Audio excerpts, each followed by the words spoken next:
Alright, hello everyone and welcome back to the channel. So today's video is going to be about the E100 and something I have noticed about this tank recently, and that is that this could very well be the easiest tier 10 tank in the game to ace, at least that I know of. Again, I don't have every single tier 10 in the game, sadly. I will eventually. But from the ones I do have, I would say this is probably the easiest one so far. If there are some other ones you think that are extremely easy to ace, let me know about them in the comments below. But yeah, from what I've been able to tell, this is one of, if not the easiest tier 10 tank to ace. And in the title it says the easiest tank in the game to ace. I just did that because that sounds better in a title than saying tier 10 tank, you know. It just sounds better. So we're only talking about tier 10 tanks here. There are some, you know, low tier tanks are absolutely, they're so easy to ace. They're very easy to ace. Anything below like yeah, they're easy. That's all I'm gonna say, is that low tier tanks are very easy to ace. But we're talking about tier 10 here, and we're talking about the E100. And the E100, of course, a lot of people love this tank, and a lot of people don't like this tank. I love this tank. This is one of my favorite tier 10s just because of the massive derp on this tank.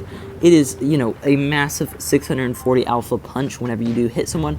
And of course, it does have very nice HE, and there's a lot of tanks you're able to HE in the sides and the rear, like this E5 right here, who, yeah, just got slapped for 1,000 damage. And that is something that is amazing about the E100, is that alpha on the tank. Then you combine that with an absolute beast of a amount of HP and some decent armor. I mean, it's a super heavy, it's supposed to have really good armor, but when you do switch to heat, the turret is very easy to pin. In the lower plate, you can pin pretty much, you know, most of the time, unless you're in an extremely bad pin tank and the plate is at an angle.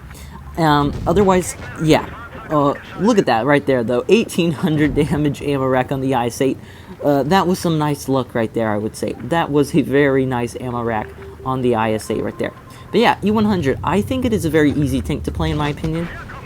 I mean, there's only really one thing you need to know how to do in the tank, and that is how to angle your turret, which is very easy to learn. All you have to do is literally watch one YouTube video about it, and you know exactly how to angle the turret. It's really not hard at all. You just try to angle it, not over angle too much, but you just angle it enough where the, you know, it's not hard to angle. In my opinion, this is one of the easiest tanks to learn how to angle on.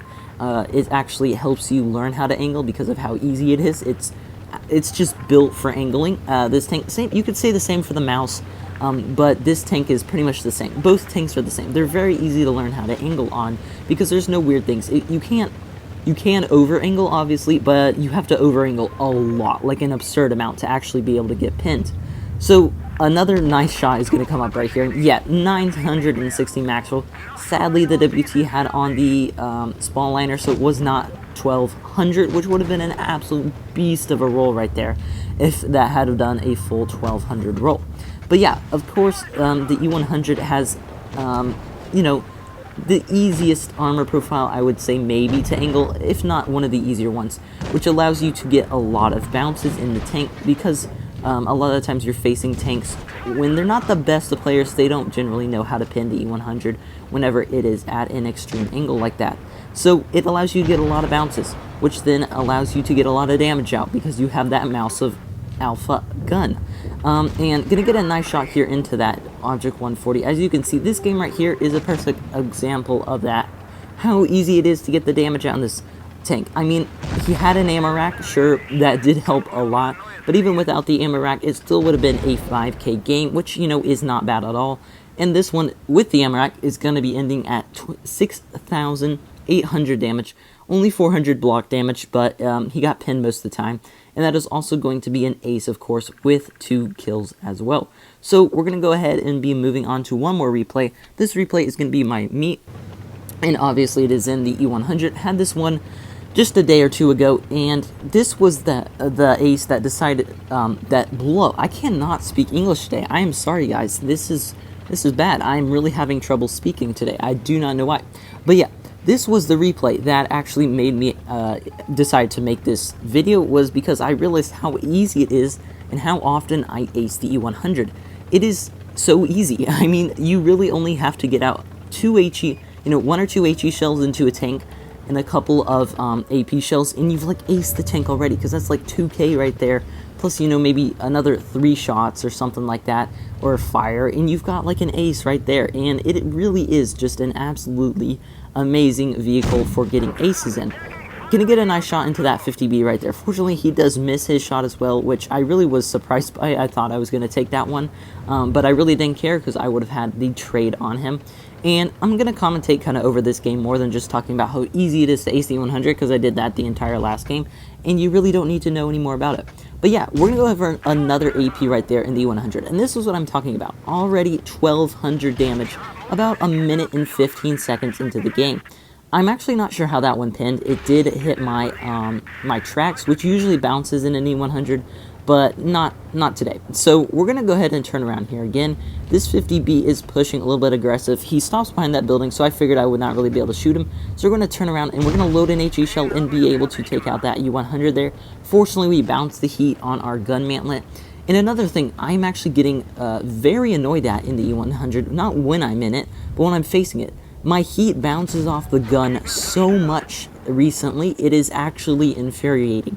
And I don't know why it is bouncing so much. It never did that before. Guess I'm just being a bot and not aiming, but I'm bouncing on the turret so much with my heat on the gun mantlet. That's kind of irrelevant to the video there, but I just thought I would say that. So we've picked up 2 kills so far, 2k damage as well.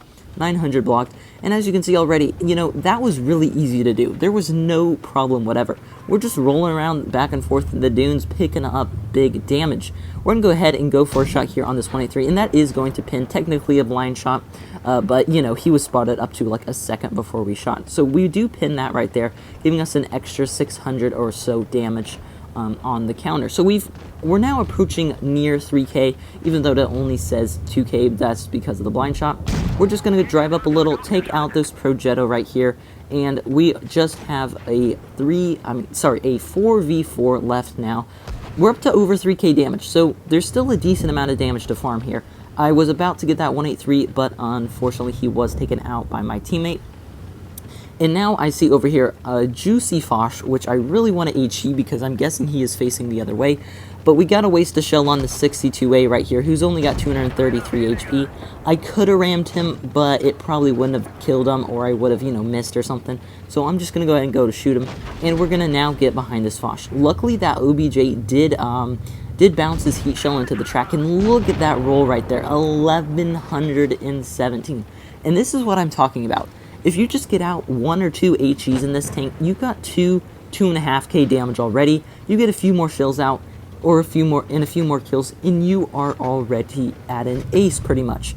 And it is just so easy. We're gonna go for one more shot here. I was not figuring I was gonna get any more damage.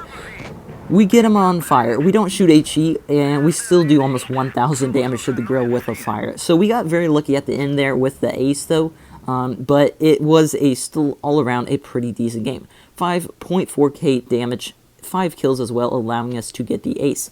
I hope you guys enjoyed this video. Just thought that I would kind of talk about how easy it seems to be to ace the E100, and that if you guys are wanting to get aces for whatever reason, just because, you like getting an ace, maybe play the E100, as long as you know how to play the tank, though, because, of course, you need to know how to play the tank, which is, you need to know how to angle the turret. That's about it. Angle the turret, side scrape, and you've pretty much got down the E100. I hope you guys enjoyed this video, and I will see you in the next one. Bye.